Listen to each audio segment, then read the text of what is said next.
नमस्कार, आप देख रहे हैं देश रोजाना और मैं गौरी शर्मा। आइए नजर डालते हैं देश दुनिया की कुछ बड़ी खबरों पर। महाराष्ट्र में एनसीपी कार्यकर्ता की गोली मारकर हत्या की गई। अरविंद केजरीवाल आज राजस्थान के गंगानगर में जनसभा को करेंगे संबोधित। लद्दाख में भूकंप के झटके, रिकवरी पैमाने पर 4.1 नापी गई तीव्रता। आज हरियाणा के सिरसा में अमित शाह करेंगे रैली। जम्मू कश्मीर के कटरा में भूकंप के झटके, रिकवरी पैमाने पर तीव्रता 4.1 रही। यूपी बलिया में भीषण गर्मी की वजह से 3 दिनों में 54 लोगों की हुई मौत। दिल्ली आरकेपुरम इलाके में हुई फायरिंग, 2 महिलाओं को लगी गोली। Delhi double murder case, police ने मेन शूटर समेत 2 लोगों को किया गिरफ्तार। बिहार सुपौल में डबल मर्डर से दहशत, बाइक सवार अपराधियों ने शिक्षक और दुकानदार की गोली मारकर की हत्या। साक्षी मलिक के आरोपों को नाबालिग पहलवान के पिता ने किया खारिज। पाकिस्तान में सड़क दुर्घटना में 10 लोगों की हुई मौत। रक्षा मंत्री ख्वाजा आसिफ बोले, पाकिस्तान को अमेरिका भारत संबंधों को लेकर कोई समस्या नहीं।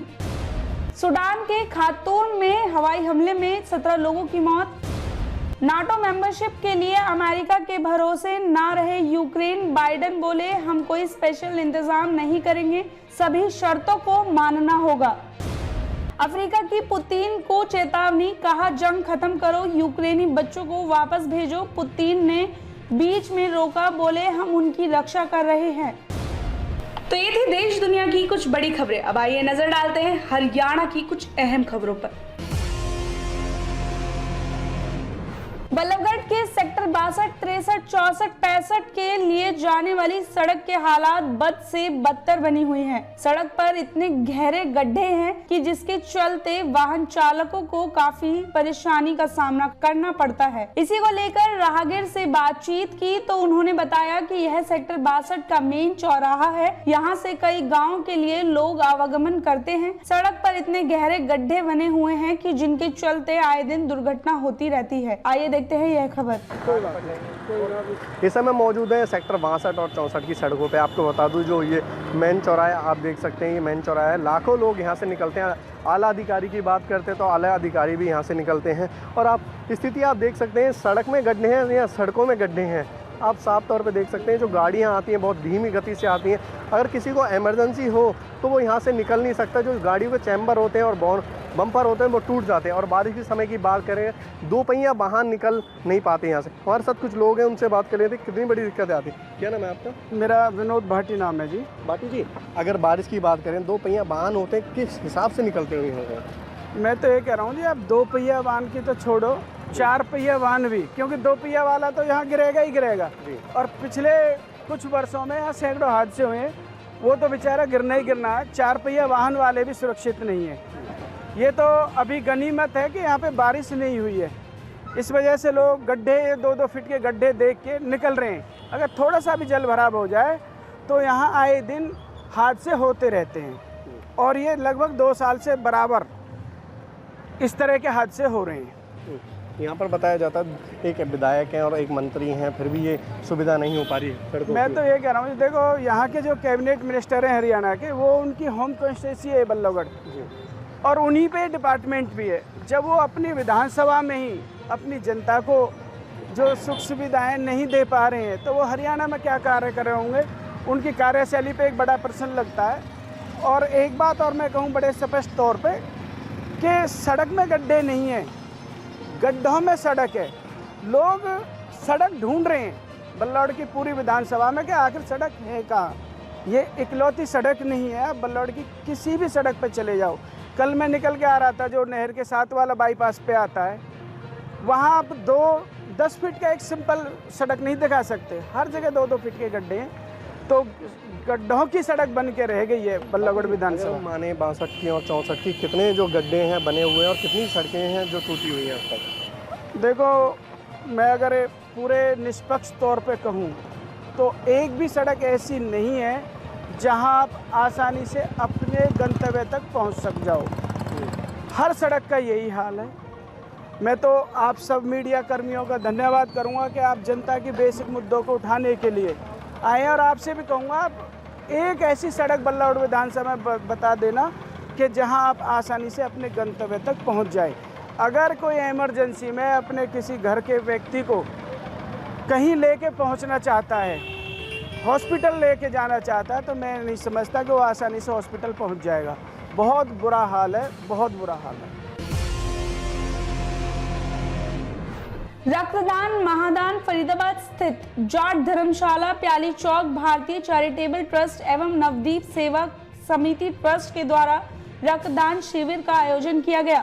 सर, आज जाट धर्मशाला में भारतीय चैरिटेबल ट्रस्ट और नवदीप सेवा समिति, भारतीय चैरिटेबल के ट्रस्टी हमारे डॉक्टर DS नांदल जी हैं और नवदीप सेवा समिति के यशपाल शर्मा जी हैं और न्यूज़ पोर्टल की तरफ से जनता की आवाज़ की मनीष शर्मा जी की तरफ से ये एक ब्लड डोनेशन कैंप, महा ब्लड डोनेशन कैंप लगाया गया है। जैसा कि पूरा विश्व 14 जून को ये अपना ब्लड डोनेशन का मना रहा है, लेकिन हमने 18 जून को इसलिए डेट रखी कि ताकि संडे का दिन है, कई वर्किंग में होते हैं जो अपना योगदान देने के लिए चाहते हैं लेकिन वो योगदान नहीं दे पाते, तो आज का दिन हमने सिलेक्ट किया कि 18 जून को ही हम करें। और वैसे ही ये संस्थाएं हमेशा इन कार्यों में आगे बढ़ चढ़ के रहती हैं। ये हमेशा मेडिकल एड में कभी पीछे नहीं होती। कोविड-19 में भी इन्होंने बहुत बढ़ चढ़ के काम किया है। और जो ये ब्लड डोनेशन है ये अक्सर साल में 2 बार लगाती हैं और ये हमेशा हर किसी की सेवा में तत्पर रहती हैं। ये संस्थाएं जो हैं राशन वितरण में, इवन बच्चों की पढ़ाई की एजुकेशन में और मेडिकल कैंप वगैरह भी ये लगाते होते हैं। नमस्कार, मैं यशपाल शर्मा नवदीप सेवा समिति ट्रस्ट के अध्यक्ष के रूप में इस ब्लड डोनेशन कैंप का आयोजन किया गया है और मैं सभी साथियों से अनुरोध करूंगा कि वो ज़्यादा से ज़्यादा संख्या में आके रक्तदान इस महादान में सहयोग करें। मैं डॉक्टर धर्मेंद्र सिंह नांदल, भारतीय चैरिटेबल ट्रस्ट से मैं सभी रक्तदाताओं से, युवाओं से अपील करता हूं कि हर 3 महीने में ब्लड डोनेट करते रहें, जिससे आपके 1 यूनिट रक्त से 3 जीवनदान बचाए जा सकते हैं। तो इस महा रक्तदान में बढ़ चढ़ कर हिस्सा लें। मेरा नाम प्रेमचंद है। मेरा अपने युवाओं को लिए मैसेज है, ज़्यादा से ज़्यादा ब्लड डोनेट करना चाहिए, जिससे किसी गरीब भाई की ब्लड डोनेट करने से मदद हो सके। बढ़ चढ़कर युवा भाइयों को ब्लड डोनेट करना चाहिए। मेरा नाम सचिन तंवर है, महासचिव हूँ मानव हित एकता परिषद का। आज नवदीप सेवा समिति और भारतीय चैरिटेबल ट्रस्ट के द्वारा रक्तदान शिविर का आयोजन किया गया। इसमें लगभग 30 मिनट अब तक ब्लड आ गए। तो इसमें मैं युवाओं से अनुरोध करना चाहता हूँ कि ज़्यादा से ज़्यादा रक्तदान करें, क्योंकि इस रक्तदान करने से शरीर स्वस्थ रहता है। हर 3 महीने में रक्तदान करना चाहिए। और मैं इन दोनों संस्थाओं को बहुत बहुत बधाई और शुभकामनाएँ देता हूँ कि इतना बढ़िया कार्य कर रही है कि जो ज़रूरतमंद लोगों को उनके लिए रक्तदान शिविर लगा रही हैं और रक्त डोनेट करवा रही हैं। मैं उन सभी संस्थाओं को बहुत बहुत बधाई और सभी संस्थाओं से प्रार्थना करना चाहता हूं कि महीने में कम से कम 1 बार रक्तदान शिविर का आयोजन करें, ताकि जरूरतमंद लोगों से रक्तदान पहुंच सके। कृष्णपाल गुर्जर ने एक प्रेस कॉन्फ्रेंस का आयोजन किया, जिसको संबोधित करते हुए उन्होंने कहा कि विकास कार्य और सुशासन के दम पर हरियाणा में तीसरी बार मुख्यमंत्री बनेंगे मनोहर लाल खट्टर और देश में प्रधानमंत्री बनेंगे नरेंद्र मोदी। एक पार्टी के राजकुमार बोल रहे हैं, आतंकवादी से मिलती है भाषा। महासंपर्क अभियान भारतीय जनता पार्टी का चल रहा है। मोदी सरकार के 9 साल सेवा, सुशासन और गरीब कल्याण के, इन सारे 9 सालों में जो काम, ऐतिहासिक काम मोदी जी की सरकार में और मनोहर जी की सरकार में हरियाणा में हुए, उन सब के लिए ये महासंपर्क अभियान है।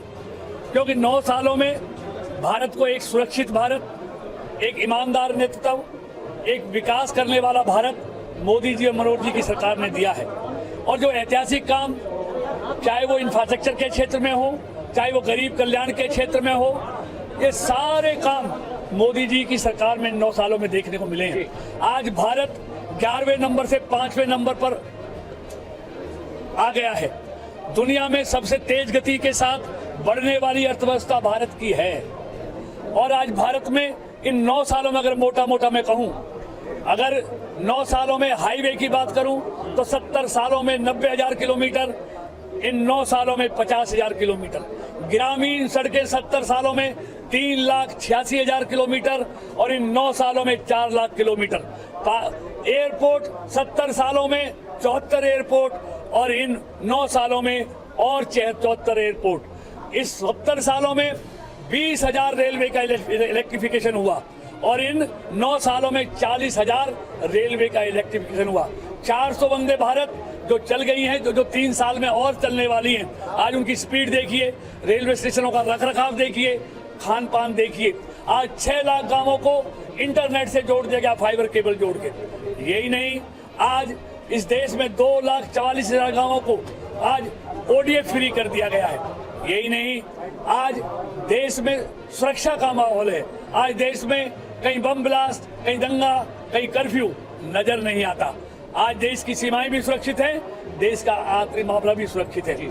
आज दुनिया में देश की प्रतिष्ठा बढ़ी है। ये सारे काम आज 80 करोड़ लोगों को हर महीने मुफ्त में 5 किलो अनाज दिया जाता है। आज किसानों 11 करोड़ किसानों के खाते में हर साल 6,000 रुपए सीधा उनके खाते में भेजा जाता है। आज 11 करोड़ महिलाओं को आज मुफ्त में LPG कनेक्शन दे दिए गए हैं। आज इसके साथ साथ यही नहीं, आप देखेंगे तो आज खादी की सेल 1 लाख करोड़ हो गई है। यही नहीं, आप इसके बाद देखेंगे, मैं अगर तब की बात करूंगा तो इतना बाइट चलेगा नहीं, लेकिन 9 सालों में भारत बहुत तेजी के साथ आगे बढ़ा है। आज के लिए बस इतना ही। कल फिर होगी मुलाकात कुछ नई और बड़ी खबरों के साथ। जब तक के लिए जरूर देखते रहे देश रोजाना। नमस्कार। हमारे साथ जुड़े रहने के लिए देखते रहिए देश रोजाना का YouTube चैनल। सब्सक्राइब कीजिए, साथ ही देश रोजाना की खबरें सबसे पहले देखने के लिए प्रेस कीजिए बेल आइकन।